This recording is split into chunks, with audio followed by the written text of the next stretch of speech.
Hi friends, అందరికి నమస్తే. Today మన టాపిక్ వచ్చేసి how many ranges of Himalayas are there in India and what are they?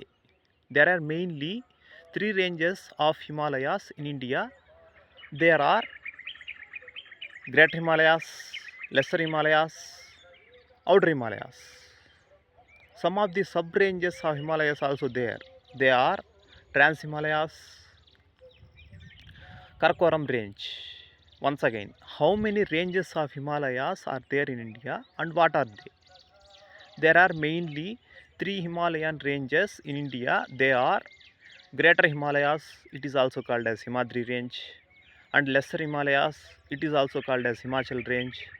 Last one, Outer Himalayas, it is also called as Sivaliks.